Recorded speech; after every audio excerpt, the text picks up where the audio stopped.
Hey everybody, this is Sean here. Today we're going to be replacing the engine oil on a 2020 through present Kawasaki KLX 300R.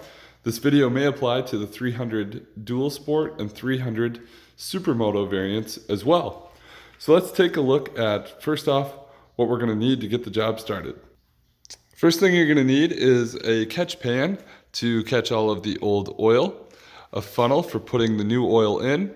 We've got an 8mm socket on a 1/4-inch ratchet. That's to replace the oil filter. We need to first remove the oil filter housing cover. I've got a 3/8 torque wrench and a 3/8 drive ratchet with a small extension and a 14mm socket. It never hurts to have some gloves if you are the type that want to keep your hands clean. Not necessary, of course, but does make the job a little cleaner. We've got a Tusk brand oil filter to replace the old oil filter.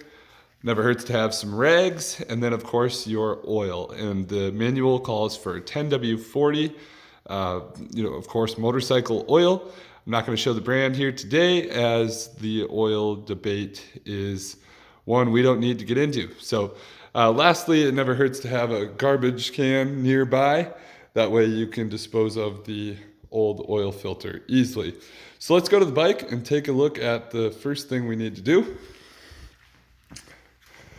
What I'm going to do on the right hand side of the bike is unscrew the oil fill cap, and we're just going to have this guy, I'm going to set it down here. I'm going to basically just open that so that when we do drain the oil, when we pull the drain plug, that oil can drain more freely and it's not gurgling or backing up at all. Next, I'm going to grab my oil catch pan. I'm going to slide it underneath the bike, and then we're going to use our 14mm socket to loosen up that drain bolt, which just so happens to be that guy right there. You can see I've got a ricochet skid plate, but the nice thing about the skid plate is they do have a perfect spot for me to access that oil drain bolt. So we're gonna give this a try, see how much of a mess we make or don't make.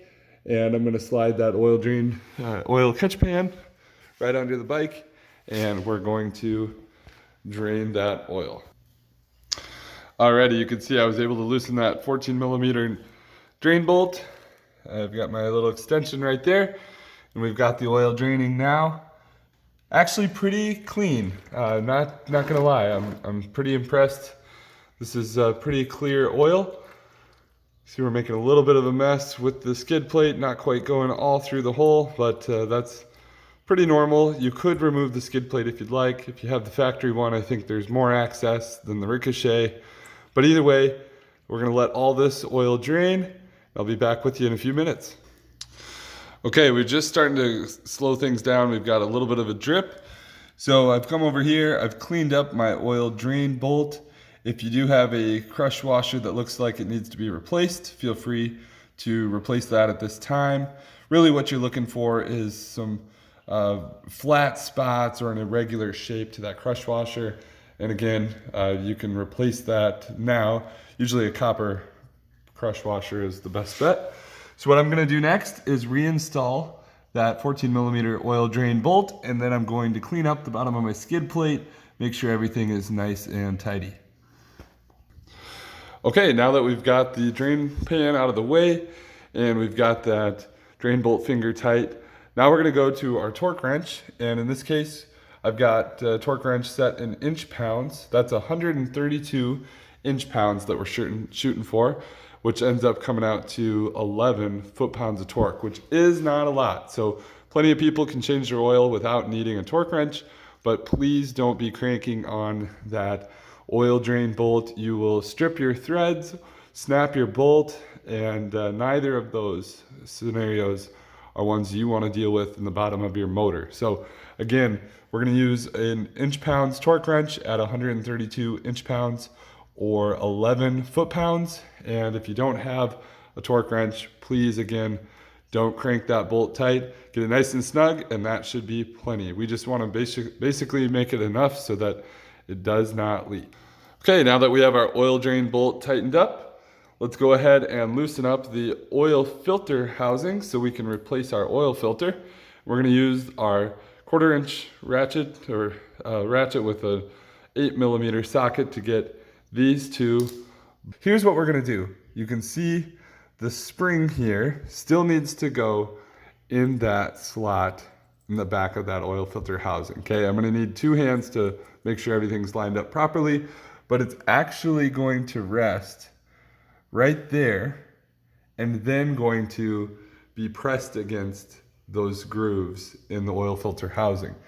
Once we do that, we're going to line up this black grommet on the front of the oil filter, and that's going to be oriented in the bike like this. That grommet's going to be sticking out forward, and here's why. That's going to mate against the little insert there, and it's actually going to pop inside that cover just like that. And if you think about it, it makes sense, right? Because there's those grooves in the filter housing cover, and that's where the oil is coming in and out and being cycled through the engine oil filter.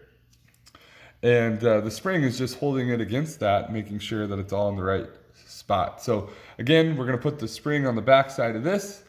We're going to slide that in like this, and then when we put our cover on, we're going to mate that little projection inside that black grommet, and then we're going to tighten up our bolt holes. And these are only going to be about 89 inch-pounds. That's not a lot of torque at all. In fact, my inch-pound torque wrench doesn't even go that low, so I'm going to barely tighten those, just basically hand tight more or less on the oil filter housing. Those 8mm bolts are small. Again, don't want to strip the threads or break off a bolt in that housing. So again, if you have questions or comments, please don't hesitate to leave them below. But I just wanted to make sure I reiterate: spring, this is the back side, this is the front side, and then last but not least, your oil filter housing.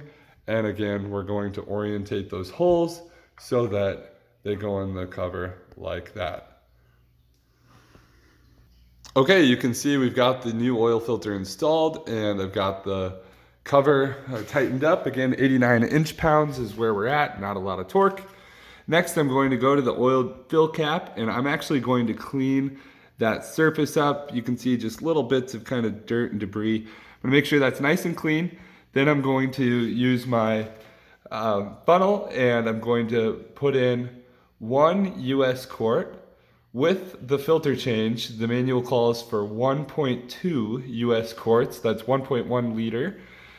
Without the oil filter change, it calls for 1.1 US quart, or just 1 liter of oil.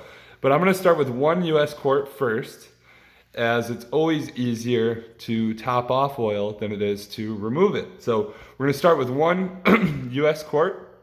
Then I'm going to start the motor, let it run for a couple minutes, and just to circulate that oil in the new oil filter, right?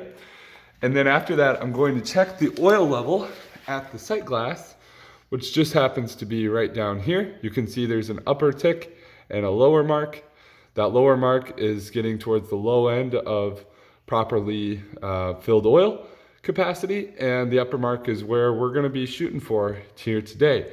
So after I put in that 1 US quart, I'm going to run the bike again, and then after that I'm gonna stand it up so that it's evenly balanced on both wheels. So I'm gonna take the bike and put it upright, and that's how I'm going to check that sight glass and see where our oil level is. Alrighty everyone, there you have it. I was able to check the oil fill level after adding 1 quart.